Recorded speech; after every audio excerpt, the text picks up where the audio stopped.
Assalamualaikum warahmatullahi wabarakatuh. Semoga teman-teman sehat selalu. Semoga selalu dalam lindungan Allah dan tentunya diberikan keikhlasan, kesabaran dalam menjalani ikhtiar ya. Ikhtiar hari demi hari. Oke ya, menemani perjalanan pulang macet ke arah Bekasi. Kita akan coba ngobrol tentang ATM bagaimana apabila kita sudah bersepakat dengan rentenir kemudian ATM kita ditahan. Nah, mudah-mudahan topik ini bisa bermanfaat ya, karena tentunya mungkin ada beberapa dari teman-teman sekalian yang ngalamin ya, punya utang dengan seseorang, oknum rentenir ya, dengan seseorang, kemudian dalam pembayarannya harus menyerahkan ATM yang dimiliki. Nah, parahnya lagi, ATM yang diberikan itu terkadang ATM kerjaan, jadi gaji semuanya di situ semua. Nah, bagaimana kita menyikapi hal ini? Oke, bismillahirrahmanirrahim ya. Ini sesuai dengan pengalaman saya. Jadi pengalaman di sini artinya adalah saya waktu itu menerima semacam ada seseorang yang butuh nasihat gitu ya, teman ya, nasihat. Nah, saya ceritakan dulu awalnya ya. Jadi ada perempuan ya, pasangan suami istri maksud saya. Pasangan suami istri ini membutuhkan sejumlah dana dan akhirnya pinjam ke rentenir. Si suaminya ini bekerja di pabrik. Nah, si istrinya ini di rumah yang biasa ya. Nah, pada suatu ketika, ya kan, si ATM yang tadi dibawa sama rentenir, ya, ATM milik suaminya ya. Karena saya bilang, udah ATM-nya blokir aja, kalau enggak apalah gitu ya. Kan. Atau kalau enggak, buat auto debit. Nah, jadi ATM itu dibuat secara otomatis ya, tiap bulan itu berpindah isinya kepada rekening istrinya. Nah, dikala si rentenir ini berusaha mengambil, ternyata saldonya adalah bukan kosong, saldonya itu tidak sesuai dengan diharapkan. Semisal per bulan dia harus menyerahkan uang di saldo itu sejumlah 3 juta katakanlah ya, 3 juta. Tapi setelah dicek di dalam ATM itu hanya berkisar sekitar 500.000 lah kan ya. Karena seperti yang saya bilang, pinjaman di rentenir itu kita tidak wajib membayar bunganya. Kenapa tidak wajib? Karena rentenir tidak memiliki hak apapun ya atas penambahan nilai dalam suatu pungutan, atas penambahan nilai dari suatu pinjaman. Nah, kembali ke cerita tadi, karena rentenirnya kesel ya, dia mangkel banget nih. Wah, gimana kok bisa ini? Yang bulan kemarin benar-benar sesuai dengan kesepakatan di awal 3 juta, tapi ternyata bulan kedua itu hanya 500.000. Nah, lantas kira-kira apa yang dilakukan rentenirnya? Tahu nggak kira-kira? Ya. Si rentenir itu bersama dengan suaminya dan dengan temannya ya, dengan rekannya ya, menculik suami.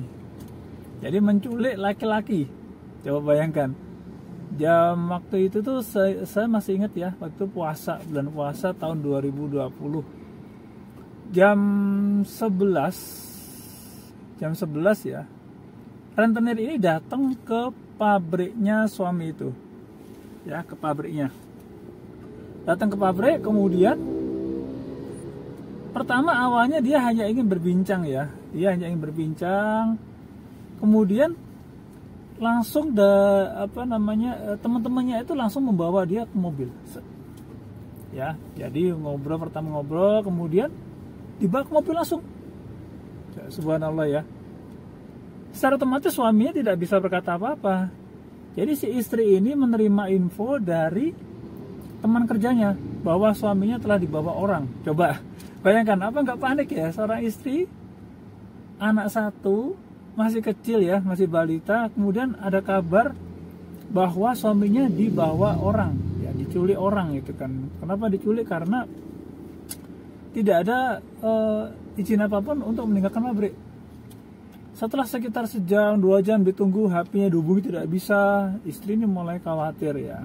Si istri ini WA saya, kemudian gimana ini? Saya bilang sabar dulu, tenang dulu, kita tunggu infonya.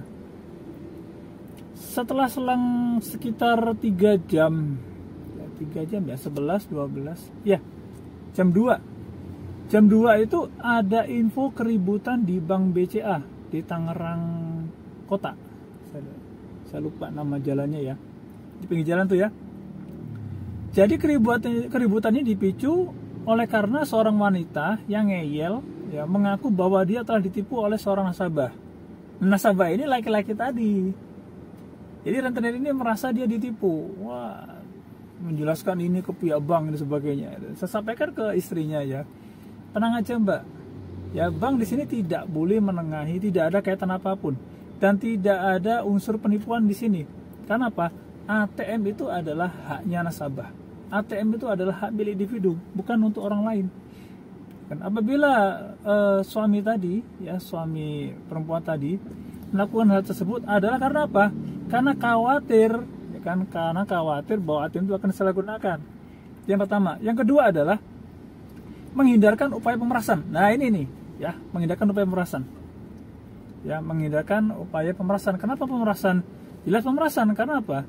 Dia yang masuk katakanlah dia 5 juta, kemudian dipotong 3 juta rentenir, sisanya itu tidak dikembalikan. Terkadang dikembalikan dengan alasan uang bensin lah dan sebagainya, dikembalikan hanya sekitar paling cuma 500.000 dan sebagainya. Bagaimana dia bisa menafkahi keluarganya? Coba bayangkan seperti itu ya. Kalau seperti itu bagaimana dia bisa menafkahi keluarganya? Oke ya, kembali ke cerita tadi, ribut di bank. Kemudian setelah ribut di bank, ada sekitar sampai berapa jam itu ya, itu sampai mendekatin lewat asar itu ya. Kemudian istri tadi tanya ke saya, itu kan apa yang harus saya lakukan? Sekarang titipkan dulu anaknya ke seorang dipercaya karena masih balita ya, kalau emang nyusul ke bank. Kemudian susul ke bank. Nah, sesampainya istri itu di Bank BCA tadi, sesampainya nih ya, sesampainya di sana ternyata keributan itu sudah tidak ada. Lantas kemana keributannya? Nah, keributan ini berpindah ke kantor polisi karena dari pihak manajemen Bank BCA waktu itu merasa bahwa perempuan tadi, rentenir tadi, ya kan, membuat keributan, membuat tidak nyaman dari lingkungan bank itu. Akhirnya dibawalah ke polisi si perempuan tadi ya, rentenir tadi beserta suaminya dan juga ya, jadi rentenir beserta suami dan laki-laki. Ya, jadi 3 orang itu dibawa ke kantor polisi. Di kantor polisi kemudian ditanya sebenarnya ada apa dan sebagainya. Akhirnya dijelaskan sama laki-laki tadi, ya kan. Nah, dan saya sarankan, saya bilang ke perempuan tadi ya, perempuan katakanlah si inilah Aminah ya. Jadi Aminah, kemudian suaminya namanya Andi lah ya kan. Nah, Andi dan Aminah ini memiliki utang ke rentenir ya. Jadi saya katakan ke Aminah, Mbak Aminah, bilang saja ke suaminya bahwa suaminya itu mau diperas. Kenapa diperas? Nah, karena pinjaman berbunga tadi. Ya kan. Pertama ragu awalnya. Ya ragu karena memang belum tahu ya, khawatir bahwa suaminya akan dipenjara. Ya kan, dengan alasan laporan penipuan ya kan sebenarnya. Tidak.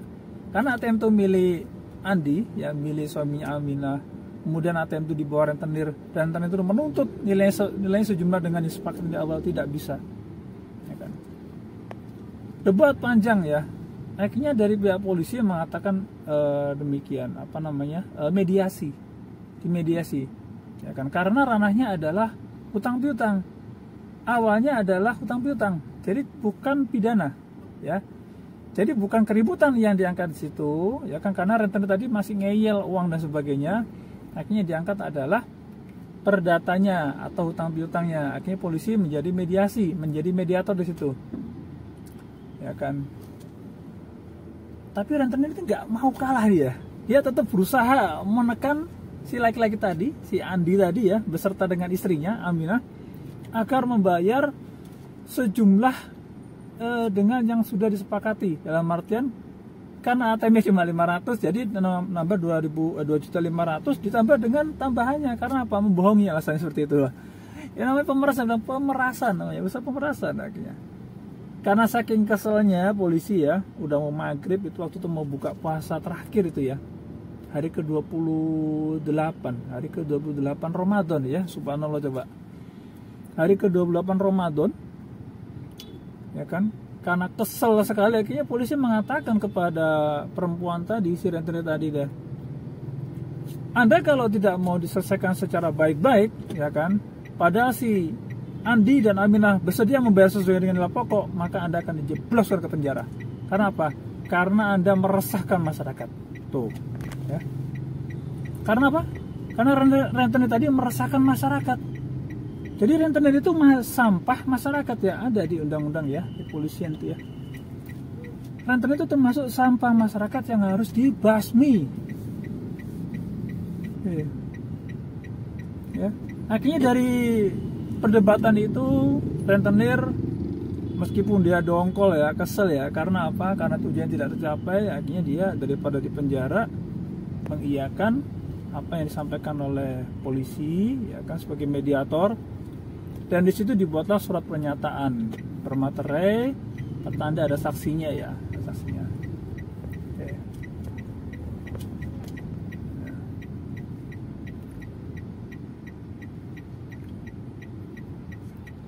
Nah, setelah pulang dari kantor polisi, ternyata rentenir itu tidak berhenti, dia tetap menteror, dia tidak terima dengan perbuatannya si Andi dan Aminah tadi, tidak terima pokoknya. Gimana caranya dia harus mendapatkan nilai sejumlah yang sudah tertunda, gitu kan. Tapi karena sudah ada kesepakatan dari waktu di kepolisian itu, ya tetap Andi Aminah sesuai dengan kesepakatan itu, kesepakatan yang baru ya, disaksikan. Tapi qadarullah ya teman-teman ya, ini qadarullah ya, kehendak Allah ya. Coba pada saat akan dilakukan pelunasan tanggal 29 Ramadan, saya masih ingat itu ya, saya ingat ini ya, 29 Ramadan.